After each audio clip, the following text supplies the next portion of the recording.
بالله من الشيطان الرجيم. بسم الله الرحمن الرحيم. السلام علیکم ورحمۃ اللہ وبرکاتہ۔ وعلیکم السلام ورحمۃ اللہ وبرکاتہ۔ سورہ یوسف آیت نمبر 37 سے 40۔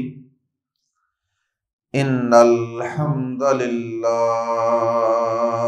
والصلاۃ والسلام علی رسول اللہ اما بعد۔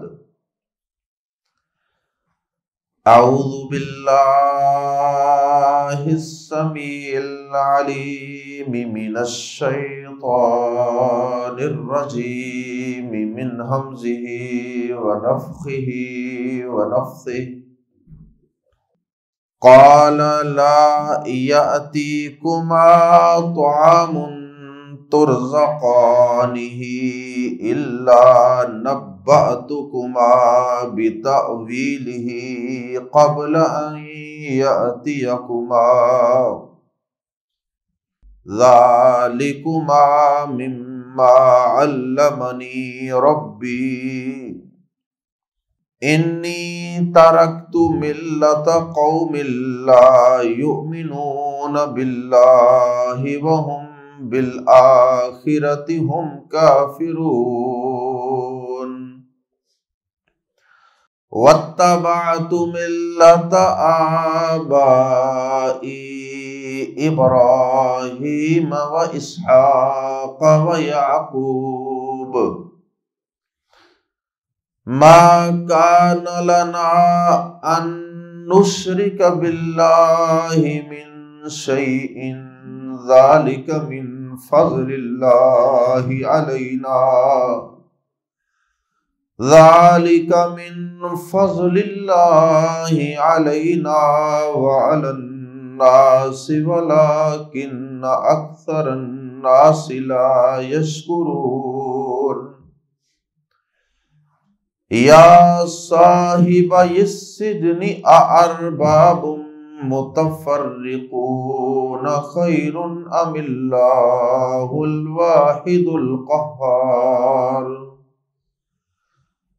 ما تعبدون من دونہ الا اسماء سمیتموها انتم وآباؤکم ما انزل اللہ بها من سلطان ان الحکم الا للہ امر الا تعبدوا الا ایاہ ذالک الدین القیم ذالک الدین القیم ولکن اکثر الناس لا یعلمون۔ انبیاء کرام کو اس بات کی شدید خواہش ہوتی ہے کہ اللہ کی ساری مخلوق مومن و مسلم بن جائے، شرک چھوڑ دے، غیروں کے در چھوڑ کے اللہ کے در پہ آ جائے۔ یہ تڑپ ویسے تو ہر صاحب ایمان کو ہوتی ہے، لیکن جو تڑپ اور جو ہرس لوگوں کو اللہ کے دین کی طرف بلانے کی، دعوت اللہ کی انبیاء کرام میں ہوتی ہے، وہ کسی اور انسان میں، کسی اور مومن میں نہیں ہوتی۔ حضرت یوسف علیہ السلام بھی اللہ کے ایک جلیل القدر پیغمبر ہیں۔ حضرت یوسف علیہ السلام میں بھی اس بات کی تڑپ کوٹ کوٹ کے بری ہوئی ہے کہ لوگ اللہ کی طرف آ جائیں۔ ایک تو یوسف علیہ السلام اب جوانی کی دہلیز پہ قدم رکھ چکے ہیں، دوسرا، اللہ رب العزت نے عورتوں کے فتنوں سے اور غلامی کے دور سے بھی یوسف علیہ السلام کو آزاد کر دیا۔ اب یوسف علیہ السلام کو جیل میں اللہ رب العزت نے خلوت کی دولت بھی عطا فرمائی۔ یہ خلوت و تنہائی بھی اللہ رب العزت کی ایک نعمت ہوتی ہے اگر انسان اس کا صحیح استعمال کرنا جانتا ہو۔ کتنے ہی اہل علم ہیں جنہوں نے جیلوں اور قید خانوں میں خلوت و تنہائی سے فائدہ اٹھا کے بڑی بڑی ضخیم اور بڑی بڑی موٹی کتابیں لکھ دی، قرآن مجید کی تفاسیر لکھ دی۔ حضرت یوسف علیہ السلام کو بھی جیل میں خلوت و تنہائی میسر آئی تو اللہ رب العزت کے اور زیادہ قریب ہو گئے، اللہ کی توحید میں اور اللہ کے دین میں اور زیادہ پختہ ہو گئے، اور جیل کے اندر بھی انہوں نے اپنا داعیانہ کردار، لوگوں کو اللہ کی طرف بلانا، اللہ سے جوڑنا اور اللہ کے قریب کرنے کا مشن جاری رکھا۔ اب جیل میں یوسف علیہ السلام کی سالوں پر محیط دعوتی سرگرمیاں تو اللہ پاک نے ساری کی ساری تو بیان نہیں کی ہیں، البتہ اس کی تھوڑی سی گلمپسز، اس کی تھوڑی سی جھلکیاں اللہ پاک نے دکھا دی ہیں، جس سے اس بات کا اندازہ کرنا کوئی مشکل نہیں کہ یوسف علیہ السلام میں دعوت دین کی تڑپ کس قدر زیادہ تھی، اور یوسف علیہ السلام میں صرف دعوتی تڑپ ہی نہیں تھی بلکہ اس کے ساتھ ساتھ دعوت دین کی حکمت و مصلحت اور دعوت دین کا اسلوب اور اس کا کیا سٹائل اور کیا انداز اختیار کرنا چاہیے، یہ بھی یوسف علیہ السلام کو اللہ پاک نے اچھی طرح سمجھایا ہوا۔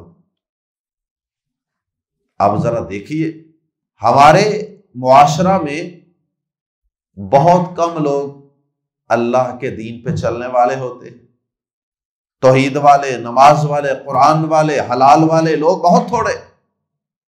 اب ان میں سے بھی جو لوگ دوسروں کو دین کی دعوت دینے والے ہیں ان کی تعداد اور کم، کیونکہ بہت سے لوگ ایسے ہیں جو دین کو صرف اپنی ذات تک محدود رکھتے ہیں، بس خود کام کرو، نماز پڑھو، روزہ رکھو، دین پہ چلو، بس ٹھیک ہے، باقی سارا معاشرہ جہنم میں جا رہا ہے تو جاتا رہے، ہمیں کیا۔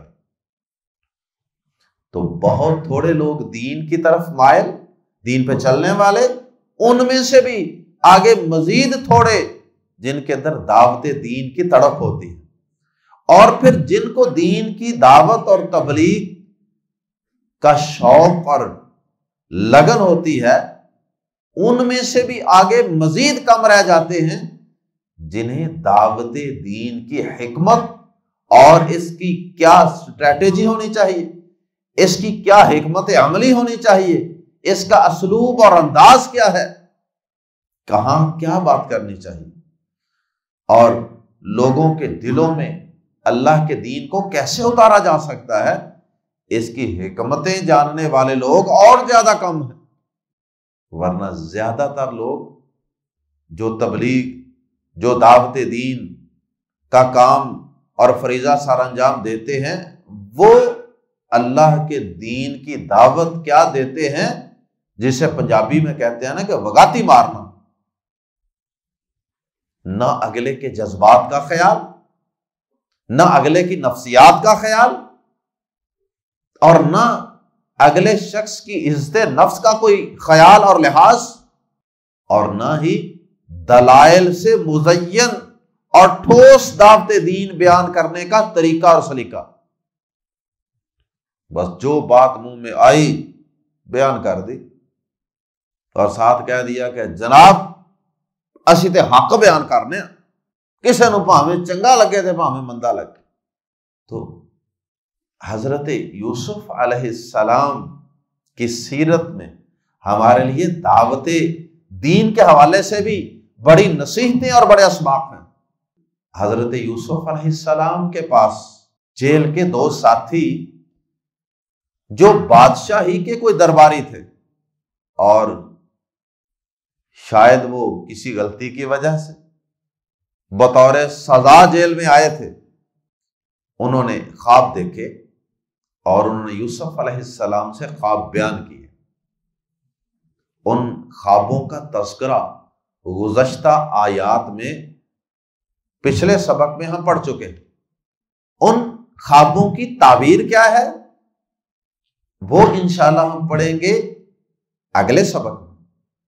درمیان میں جو آج کا سبق ہے، خوابوں کا سبق اور خوابوں کی تعبیر کا سبق، ان دونوں کے درمیان ایک سبق ہے جو آج کا سبق ہے، اور وہ ہے یوسف علیہ السلام کا دعوت دین کے لیے حکمت عملی اختیار کرنے کا بیان۔ یوسف علیہ السلام نے یہ نہیں کیا کہ اللہ پاک نے مجھے خوابوں کی تعبیر کا علم عطا فرمایا ہے، بس جو آیا اس کو خواب کی تعبیر بتائی اور وہ گیا۔ اس سے یوسف علیہ السلام کا دعوتی تبلیغی مقصد پورا نہیں ہوتا۔ یوسف علیہ السلام کو اللہ پاک نے ایک فن دیا ہے، فن، ایک صلاحیت سے نوازا ہے۔ اب یوسف علیہ السلام اپنے اس فن کو، اپنی اس صلاحیت کو کیسے اللہ کے دین کے پرچار کے لیے، اللہ کے دین کی تبلیغ کے لیے اور معاشروں کی اصلاح کے لیے استعمال کرتے ہیں۔ یوسف علیہ السلام نے ان سے کہا کہ دیکھو، خوابوں کی تعبیر میں تمہیں ابھی بتا دوں گا، تھوڑا سا صبر کیجئے، چند منٹ ٹھہر جائیے، میرا آپ سے پرومس ہے، وعدہ ہے، میں آپ کو ان خوابوں کی تعبیر بتا دوں گا۔ لیکن ان کی بے چینی اور بے قراری کو دور کرنے کے لیے بھی ایک انداز اختیار کیا، کیونکہ جس کا خواب ہوتا ہے یا جس کی حاجت ہوتی ہے اس کو جلدی ہوتی ہے کہ جلدی جلدی میرا یہ تجسس دور ہو، میری حاجت پوری ہو۔ یوسف علیہ السلام نے کہا ابھی تمہارا کھانا آنے والا ہے نا، جیل کے اندر کھانا بھی تو ملتا ہے نا، تو کھانے کا وقت قریب تھا۔ تو یوسف علیہ السلام نے ان کی تسلی کے لیے کہ یہ ذہنی طور پہ اطمینان سے بیٹھے میری بات سننے کے لیے، کہا کہ ابھی تمہارا کھانا آنے سے پہلے پہلے میں تمہیں خوابوں کی تعبیر بتلا دوں گا، تاکہ وہ مطمئن بھی ہو جائیں، اور یہ جو درمیان میں مجھے تھوڑا سا گیپ ملے نا کھانا آنے تک، اس کو یوٹیلائز کرو، اس کو استعمال کر کے ان کو اتنی دیر تک میں اللہ کے دین کی توحید کی دعوت دے دوں۔ اب وہ کہیں اٹھ کے جا سکتے تھے؟ وہ دونوں خوابوں کی تعبیر جاننے کے خواہش مند، وہ یوسف علیہ السلام کو چھوڑ کے کیسے جا سکتے تھے؟ وہ جا نہیں سکتے تھے۔ کیوں؟ ان کی حاجت وابستہ تھی یوسف علیہ السلام سے۔ تو جب کسی کی حاجت آپ سے وابستہ ہو نا، تو آپ اس سے اللہ کے دین کے لیے بھرپور فائدہ اٹھا سکتے ہیں۔ مثال کے طور پہ آپ کسی سرکاری آفس میں، سرکاری دفتر میں آپ جاب کرتے ہیں، اب لوگ آپ کے پاس آتے ہیں، کوئی فارم فل کرواتے ہیں، کوئی دستخط کرواتے ہیں، اپنی فائلیں لا کے جمع کرواتے ہیں، کوئی ڈیمانڈ نوٹس نکلواتے ہیں، کوئی کام ہو سکتا ہے۔ اب لوگوں کا کام ہے، سارا دن وہ آپ کے پاس آتے ہیں، ہمارا یہ کام کر دیں، ہمارا یہ کام کر دیں۔ اب ان کی حاجت آپ سے وابستہ ہے، آپ اس کو استعمال کر کے لوگوں کو دین کی دعوت دے سکتے۔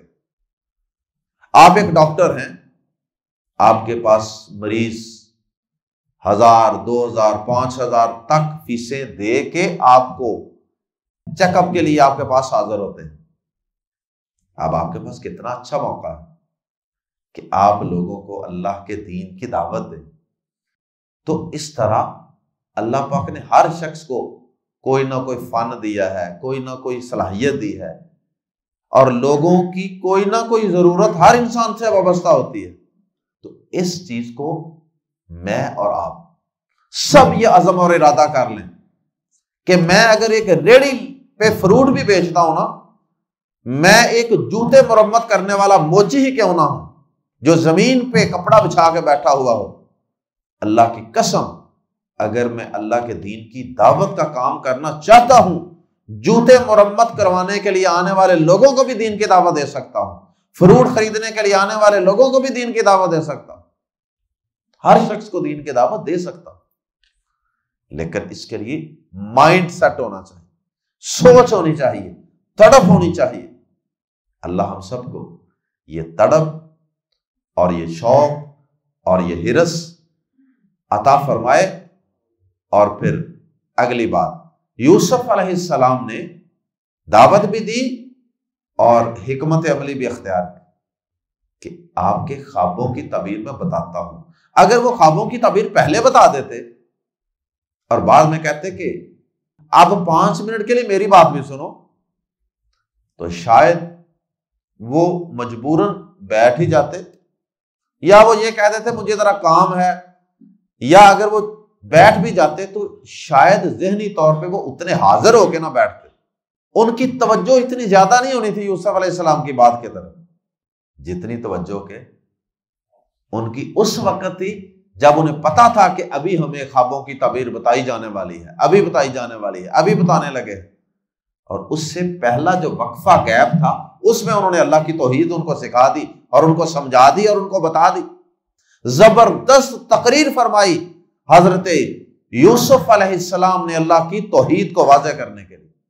اب یوسف علیہ السلام سے پہلے جو تہذیبیں، جو معاشرے گزر رہے تھے یا گزر چکے تھے، مصری تہذیب تھی، مصر کا علاقہ تھا، مصر کی پرانی تہذیبیں، اسی طرح یونان کی تہذیبیں، اور اسی طرح عراق کا علاقہ جہاں ابراہیم علیہ السلام مبعوث ہوئے، ان ساری تہذیبوں کے اندر شرک بہت زیادہ موجود ہے، اور پھر ان ساری تہذیبوں میں ہی تقریباً اللہ کے علاوہ کسی ایک معبود پر بھی گزارا نہیں کرتے تھے، ہر چیز کا الگ الگ معبود ہوتا تھا، یہ بارش برسانے والا ہے، یہ ہوا چلانے والا ہے، یہ اولاد دینے والا ہے، یہ نیکی اور خیر کا خالق ہے، اور یہ شر کا الہ اور معبود ہے، الگ الگ معبود بنا رکھے تھے۔ اس لیے یوسف علیہ السلام نے اسی سیاق و سباق کو اور لوگوں کی اور معاشروں کی حالت زار کو سامنے رکھتے ہوئے ان کو توحید کا بڑا واضح اور بڑا زبردست قسم کا واعظ فرمایا، اور وہ واعظ قیامت تک آنے والے لوگوں کے لیے ویسے ہی اہم ہے جیسے اس دور کے لوگوں کے لیے اہم، اور بلکہ وہ واعظ ملت ابراہیمی کا بھی خلاصہ، وہ دین اسلام کا بھی خلاصہ معلوم ہوتا ہے، ایسے لگتا ہے وہ دین اسلام کا ہی خلاصہ ہے جو حضرت یوسف علیہ السلام نے اس وقت ان لوگوں کے سامنے رکھا تھا۔ آئیے حضرت یوسف علیہ السلام کی دعوت توحید اور اس کے لیے حکمت عملی اور توحید پر مبنی جامع تقریر قرآن مجید کے الفاظ میں ملاحظہ فرماتے ہیں۔ قال، اس نے کہا، حضرت یوسف علیہ السلام نے کہا، لا یأتی عطا یأتی آنا، لا یأتی نہیں آئے گا، کما تم دونوں کے پاس، طعام کوئی کھانا، یا وہ کھانا، ترزقانی، ترزقانی یہ فعل مجہول ہے، ترزقانی تمہیں دیا جاتا ہے، ہی وہ جو تمہیں دیا جاتا ہے، ترزقانی ہی جو تمہیں دیا جاتا ہے، لا یأتیکما طعام ترزقانہ، تمہارے پاس وہ کھانا نہیں آئے گا جو تمہیں دیا جاتا ہے، الا مگر نبأت، میں بتا دوں گا. نبی اسی سے ہے، نبا ینبئ، کسی کو بتانا، آگاہ کرنا، الا مگر نبأت، میں بتاؤں گا، کما تم دونوں کو، بازر بھی کے متعلق، کس کے متعلق؟ تأویلہ، اس کی تعبیر، مگر میں تمہیں اس کی تعبیر بتاؤں گا. یہ جو تم نے بات سنائی ہے نا، میں پھلوں کو نچوڑ رہا ہوں یا میرے سر پہ روٹیاں ہیں اور پرندے اس کو نوچ رہے ہیں، تو میں اس کی تعبیر، اس کی حقیقت تمہیں بتا دوں گا. قبل، پہلے، ان یأتی، کہ آ جائے وہ، کما تم دونوں کے پاس، اس سے پہلے کہ وہ تمہارے پاس آئے. کیا آئے؟ کھانا. وہ کھانا جو تمہارے دونوں کے پاس آنے والا ہے، جو تمہیں جیل میں دیا جاتا ہے، اس کھانے کے آنے سے پہلے میں تم دونوں کو ان دونوں خوابوں کی تعبیر بتا دوں گا، ان کی اصل حقیقت بتا دوں گا. یوسف علیہ السلام کیسے دیکھیے بات سے بات نکالتے ہیں. خوابوں کی تعبیر ان کی دلچسپی ہے، خوابوں کی تعبیر سے بات شروع کریں گے اور کیسے توحید کی طرف لے جائیں گے، تعبیر سے توحید نکالیں گے. ذالکما، یہ ذالکا ہو یا ذالکما ہو، دونوں کا معنی یہ، چونکہ وہ دو آدمی ہیں اس لیے ذالکا کے ساتھ کما لگا دیا گیا. ذالکما، یہ، مما، اس میں سے ہے جو، یہ ہے من پلس ما، ذالکما، یہ یعنی خوابوں کی تعبیر، مما، اس میں سے ہے جو، علم، سکھایا، نی، مجھے، اور ربی، میرے رب نے. یہ خوابوں کی تعبیر کا علم ان علوم میں سے ہے جو میرے رب نے مجھے سکھائے ہیں. یعنی میرے رب نے، معلوم ہوتا ہے کہ یوسف علیہ السلام کو اللہ پاک نے اور بھی کئی چیزوں کا علم سکھایا ہوا، تو اس لیے وہ فرماتے ہیں کہ جو جو کچھ میرے رب نے مجھے سکھایا ہوا ہے نا، یہ ان میں سے ایک علم ہے. آپ غور کر رہے ہیں، تعبیر میں سے رب کا ذکر، تعبیر میں سے رب کا تعارف نکال رہے ہیں. یہ خوابوں کی تعبیر جو میں تمہیں بتانے والا ہوں نا، یہ پتہ ہے مجھے کہاں سے ملا علم؟ میرے رب سے ملا. اور ساتھ ہی رب کا تعارف شروع ہو جائے گا. اللہ اکبر. حضرت یوسف علیہ السلام کو اللہ پاک نے شریعت کا علم، حکمت کا علم، معیشت کا علم، امانت و دیانت کا علم سکھایا ہوا تھا. جیسا کہ آگے چل کے تذکرہ آئے گا کہ جب ان کو مصر کے خزانوں پر متعین کیا گیا تھا تو انہوں نے کہا تھا کہ انی امین حفیظ. تو یوسف علیہ السلام نے کہا کہ یہ ان علوم میں سے ہے جو میرے رب نے، میرے پروردگار نے مجھے سکھائے. معلوم ہوتا ہے کہ حضرت یوسف علیہ السلام کو اللہ پاک نے یہ خوابوں کی تعبیر کا علم یہ بطور معجزہ کے سکھایا تھا. جس طرح ہر دور میں پیغمبر کو اللہ پاک کوئی نہ کوئی خاص معجزہ عطا فرماتے ہیں نا، اور معجزہ بھی وہ جو اس دور کے لوگوں کو زیادہ اپیل کرے. مثال کے طور پہ موسیٰ علیہ السلام کے دور میں جادو بڑے عروج پہ تھا، اللہ پاک نے اس سے ملتا جلتا معجزہ عطا کیا. عیسیٰ علیہ السلام کے دور میں میڈیکل سائنس عروج پہ تھی، حکمت، عیسیٰ علیہ السلام کو اس سے ملتا جلتا معجزہ عطا فرمایا کہ وہ مادر زاد اندھے کو صحیح کر دیتے، مردہ تک کو ہاتھ پھیر کر زندہ کر دیتے، جو کہ کسی حکیم اور ڈاکٹر کے پاس کی بات نہیں تھی. تو اسی طرح حضرت یوسف علیہ السلام کے دور میں معلوم ہوتا ہے کہ جو بادشاہ کے درباری اور حواری اور مشیر تھے نا، وہ خوابوں کی تعبیر کا علم جانتے تھے. لیکن اللہ پاک نے یوسف علیہ السلام کو جو علم عطا کیا نا، یہ ان سب کے علوم پہ حاوی تھا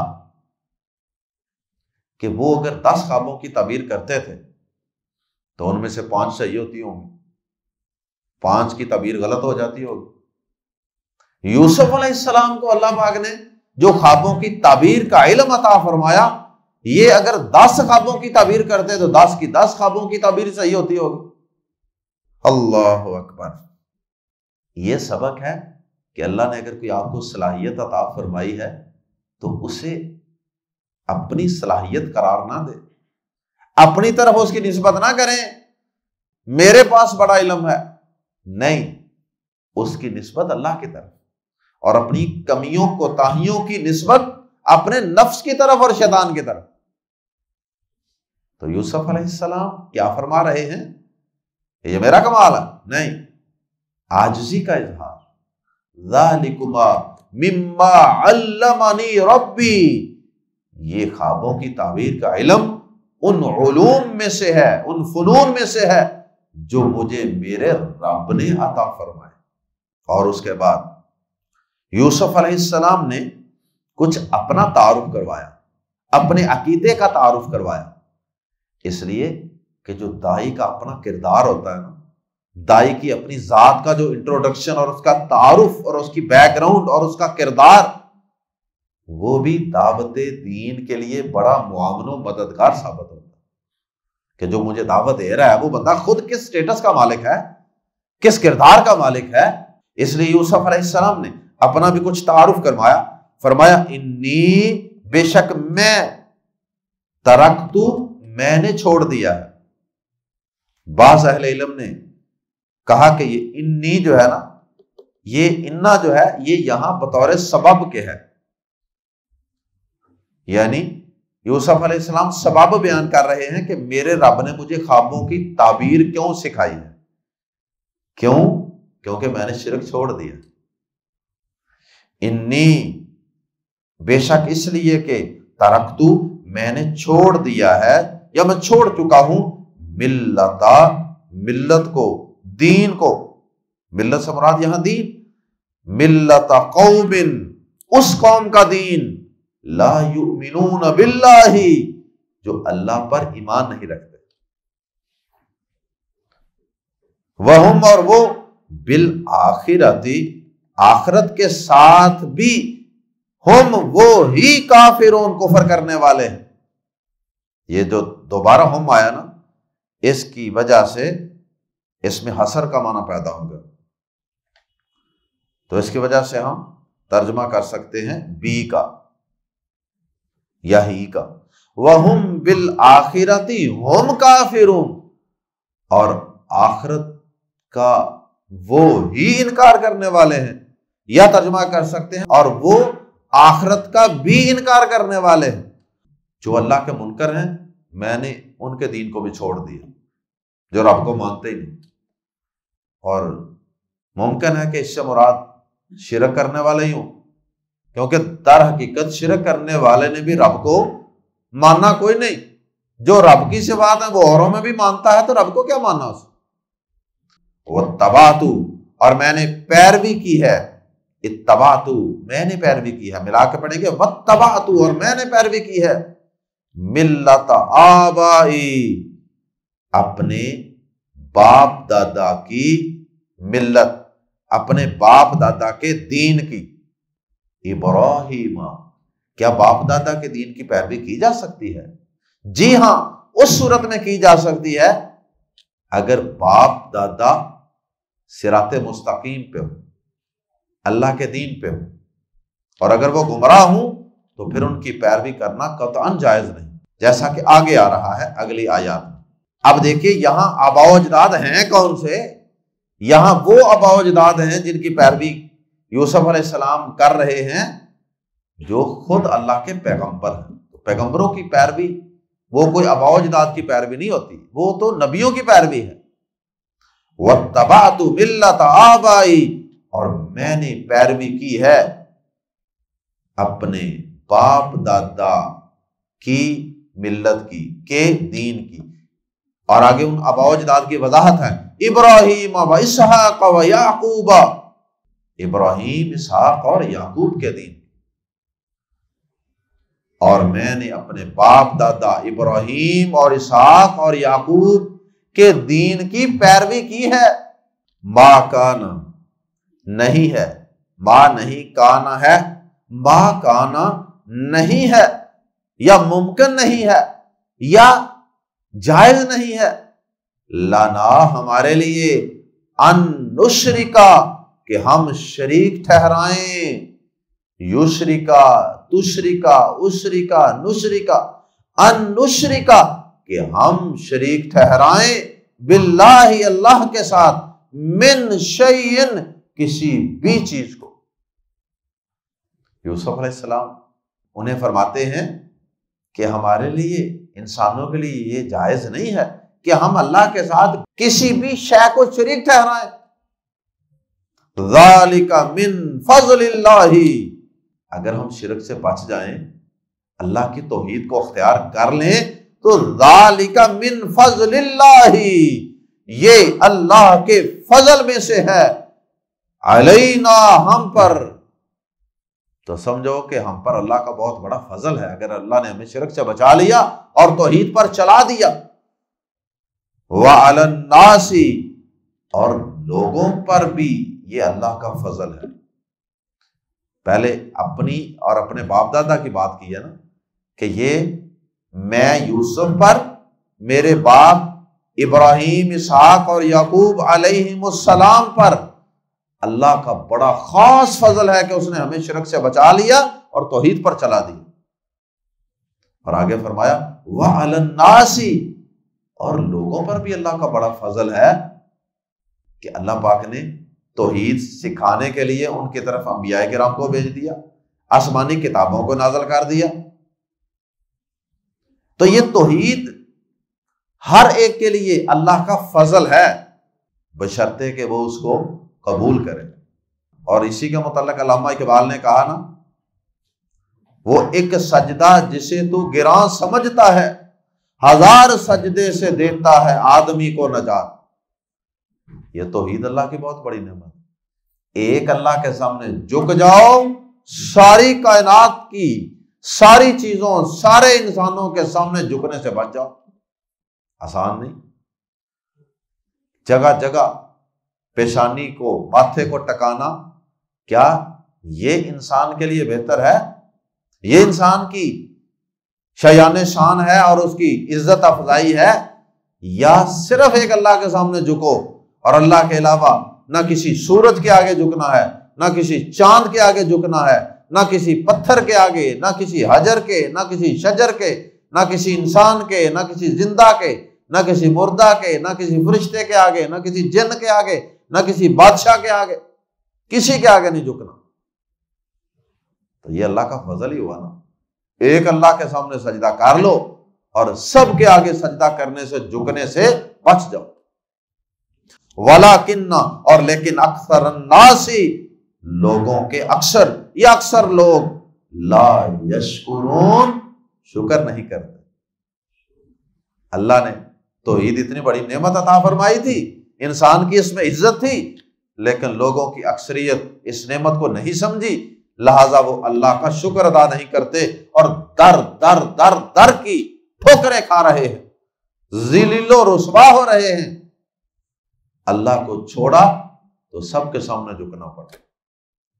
یا صاحبہ، یہ اصل میں تھا یا صاحبینی، صاحب ساتھی کو کہتے ہیں نا، اردو میں نام کے ساتھ لکھتے ہیں نا، فلاں صاحب، صاحب دو ساتھی، یا اے صاحب ساتھی، اور دو تھے وہ، اس لیے یا صاحبینی تثنیہ۔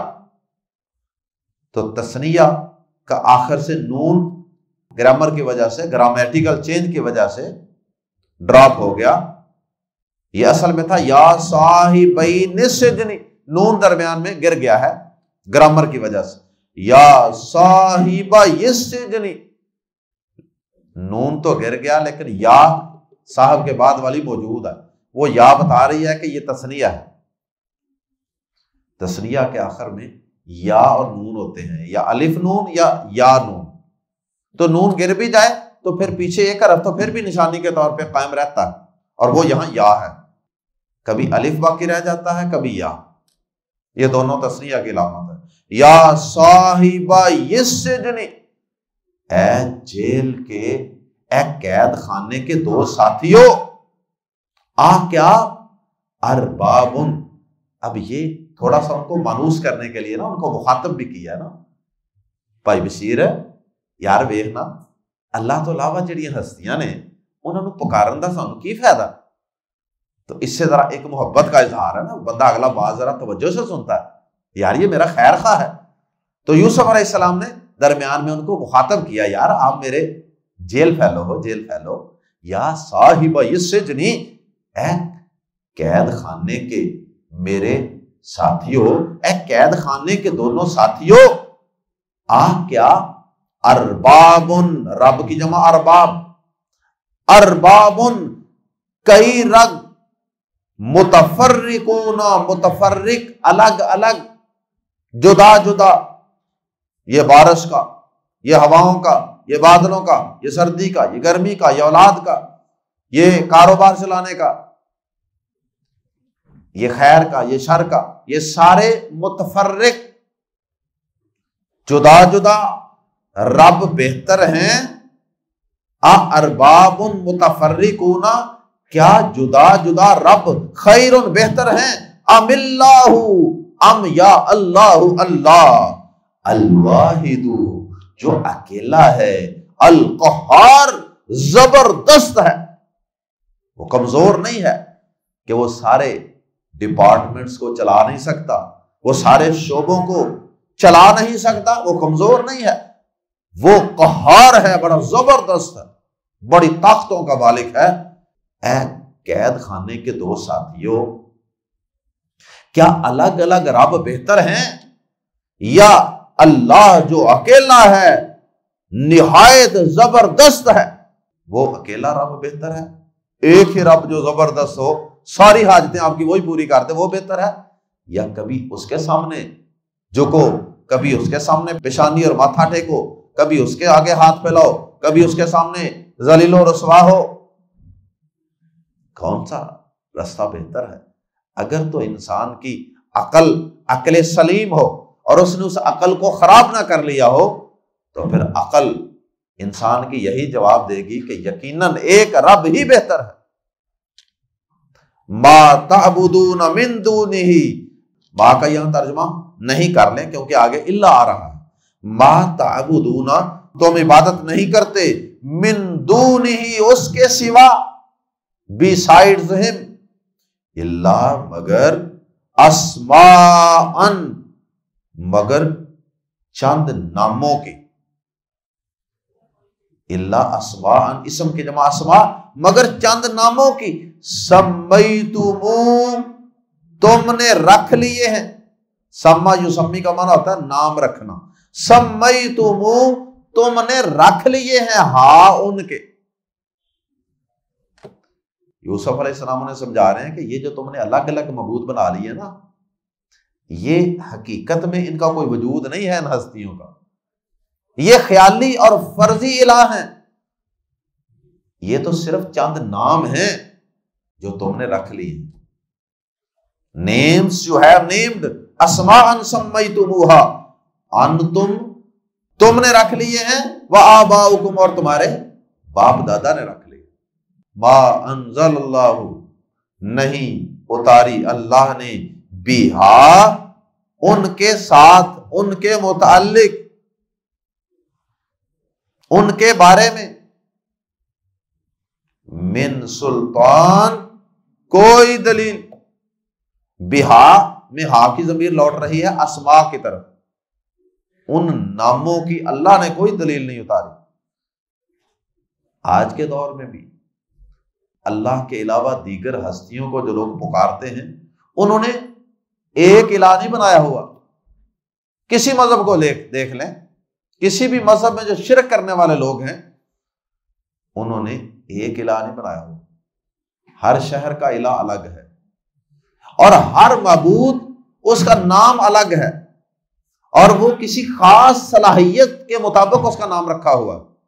کسی کا کسی چیز کے متعلق نام ہے, کسی کا کسی کے چیز کے متعلق ہے. اولاد لینی ہے تو فلاں جگہ جاؤ, رزق میں اضافہ چاہتے ہو, کاروبار میں بندش ہے تو ادھر جاؤ, رشتوں کا مسئلہ ہے تو یہ کرو. تو الگ الگ نام رکھے ہوئے. فرمایا کہ ما انزل اللہ بہا من سلطان، یہ نام ہے جو تم نے اور تمہارے باپ دادا نے رکھ لی ہے، اللہ نے تو ان کی کوئی دلیل نہیں نازل کی۔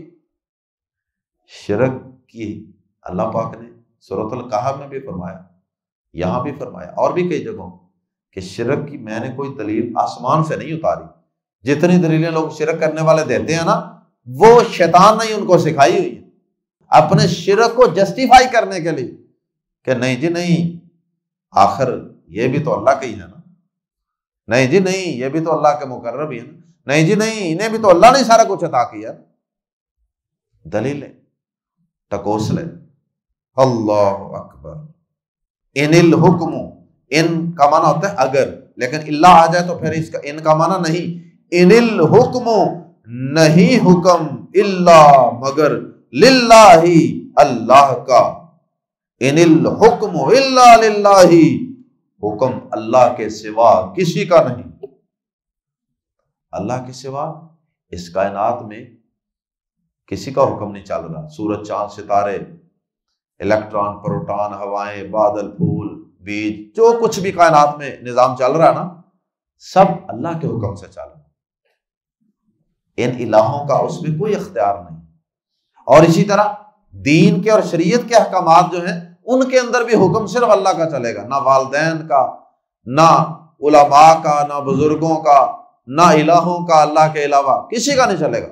دین میں بھی حکم صرف اللہ کا چلے گا، شریعت میں بھی۔ آمرا، اس نے پھر حکم یہ دیا ہے، جب حکم صرف اللہ کا چلنا ہے تو سنو پھر، آمرا، اس نے حکم دیا ہے، اللہ، اصل میں ہے ان پلس لا، اللہ تعبدو، کہ نہ تم عبادت کرو، اللہ مگر، ایاہو، صرف اسی کی۔ اس نے تو پھر یہ حکم دیا کہ میرے سوا کسی کی عبادت نہ کرو، کسی کے آگے مت جھکو، کسی کے آگے ہاتھ مت اٹھاؤ۔ ذالک الدین القیم، توحید کی ساری تقریر سپیچ کر کے آخر میں انہیں کہا یوسف علیہ السلام نے، ذالک الدین القیم، یہ ہے مضبوط دین، یہ ہے سیدھا دین، that is the correct religion, یہ ہے صحیح مذہب، جس میں شرک نہیں ہوتا، جس میں اللہ کے علاوہ کسی کی عبادت نہیں ہوتی، جس میں اللہ کے علاوہ کسی کو پکارا نہیں جاتا، اللہ کے علاوہ کسی سے مانگا نہیں جاتا، اللہ کے علاوہ کسی سے ڈرا نہیں جاتا، اللہ کے علاوہ کسی سے امید نہیں لگائی جاتی، اللہ کے علاوہ کسی اور کے نام کی نظر نیاز نہیں دی جاتی۔ یہ ہے سیدھا دین۔ اور یہی دین یوسف علیہ السلام کا تھا، یہی یعقوب علیہ السلام کا، یہی اسحاق علیہ السلام کا، یہی ابراہیم علیہ السلام کا، اور یہی ہمارے پیارے پیغمبر جناب محمد الرسول اللہ صلی اللہ علیہ وسلم کا، اور یہی دین تمام انبیاء کرام کا۔ اللہ ہمیں اسی دین پر چلنے کی توفیق عطا فرمائے۔ لیکن کیا کیا جائے؟ لوگوں کو کون سمجھائے؟ وَلَٰكِنَّ، اور لیکن اکثر الناس، لوگوں کی اکثریت، میجورٹی، لا يعلمون، اس حقیقت کو جانتی ہی نہیں ہے۔ تو ان کو اگر ہم چاہتے ہیں کہ وہ جان جائیں تو اس کا ایک ہی طریقہ ہے کہ لوگوں کو پکڑ پکڑ کے، کھینچ کھینچ کے اللہ کی کتاب سے جوڑیں۔ جب وہ اللہ کی کتاب سے جڑ جائیں گے تو ان کا علم اپ ڈیٹ ہو جائے گا، اور ان کو شرک سے نفرت ہو جائے گی، اور ان نبیوں والا منہج اور رستہ اور عقیدہ توحید والا اختیار کر لیں گے۔ اللہ کہنے والے اور سب سننے والوں کو اسی توحید پہ زندہ رکھے، اور اسی توحید پہ اللہ ہمیں موت عطا فرمائے، اور اللہ ہمیں یوسف علیہ السلام سے جنتوں میں ملاقات کا بندوبست فرما دے۔ سبحانک اللہم و بحمدک، اشہد ان لا الہ الا انت، استغفرک و اتوب الیک۔